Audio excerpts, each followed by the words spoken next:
Asia ఖండంలోనే అతిపెద్ద గిరిజన జాతరగా పేరొందిన మేడారం సమ్మక్క సారలమ్మ జాతర మొదలైపోయింది.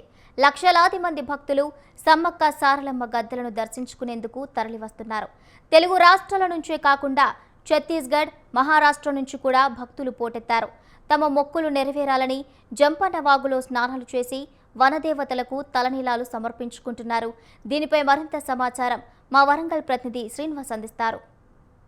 మహాజాతర అయితే మొదలైన చెప్పుకోవచ్చు. ఆసియా ఖండంలోని అతిపెద్ద గిరిజన జాతరగా పెరిగిన జాతరకైతే కోట్లాది మంది భక్తులు తల్లులను దర్శించడానికి రావడం జరుగుతుంది. ఈరోజు మనం స్నానఘట్టాల దగ్గర ఉన్నాం. ఇక్కడ ప్రభుత్వం అయితే ఇక్కడ భక్తులకు ఎటు నుంచి ఛత్తీస్గఢ్, మహారాష్ట్ర అన్ని ప్రాంతాల నుంచి భక్తులకు జంపన్న వాగు స్నానఘట్టాలు అయితే ప్రభుత్వం 50 కోట్ల నిధులతోని ఏర్పాటు చేయడం జరిగింది. నిరంతరంగా విద్యుత్ సరఫరా కూడా ఇచ్చేసి నల్లా కనెక్షన్తో భక్తులందరూ స్నానఘట్టాలకు వచ్చేసి స్నానాలు ఆచరించి ఇక్కడ నుంచి తలనీళ్ళు ఇచ్చుకొని ఇడికి నేరుగా తల్లులు తిరిగిపోవడం అయితే జరుగుతుంది.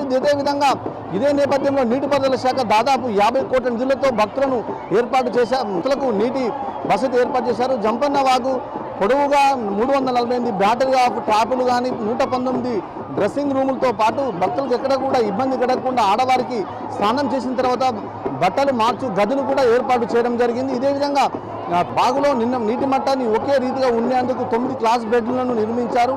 వీటితో పాటు జంపన్న వాగు ఘాటుపై ఉన్న మెట్ల మరమ్మతులు కూడా జంపన్న వాగులో ఎటువంటి భక్తులకు ఇబ్బంది కాకుండా మెట్లను కూడా అంత పూర్తిగా నీట్గా చేయడం జరిగింది. అటవీ సంరక్షణ ప్రత్యేక చర్యలు కూడా దీనిపై తీసుకుంది. ఎందుకంటే చుట్టుపక్కల ప్రాంతంలో అడవి ఉండడంతో భక్తులు మొత్తము కంకవనాన్ని తీసుకొచ్చిన భయంతో ఫారెస్ట్ అధికారులు అయితే కంప్లీట్ అక్కడ వాళ్ళ సిబ్బందిని కేటాయించారు. దీంతో పాటు 50 కోట్ల నిధులతో కంప్లీట్ జంపన్న వాగు ఇరువైపులా టోటల్గా స్నానఘట్టాలను అయితే ఏర్పాటు చేసి నల్లాన్ని పూర్తిగా అమరించడం జరిగింది. అక్కడికి వచ్చిన భక్తులు సమ్మక్క తల్లిని, సారక్క తల్లిని భక్తి శ్రద్ధలతో పూజించుకొని అక్కడ ఒక గద్దెను ఏర్పాటు చేసుకొని చీరే సారే పసుపుతో పాటు నిలువెత్తు బంగారం పట్టుకొని తల్లుల దగ్గరికి మళ్ళీ దర్శనానికి వెళ్ళి చేయడం అయితే జరుగుతుంది. అక్కడ భక్తులు కూడా దర్శనానికి వెళ్ళడానికి ప్రభుత్వం అన్ని రకాలుగా బార్కెట్లని ఉంచి క్యూ లైన్లు ఏర్పాటు చేసేసి దానికి కంప్లీట్ భక్తులకైతే అన్ని సౌకర్యాలు చేయడం జరిగింది. కెమెరా పర్సన్ జలీల్తో శ్రీనివాస్, ములుగు జిల్లా, మేడారం.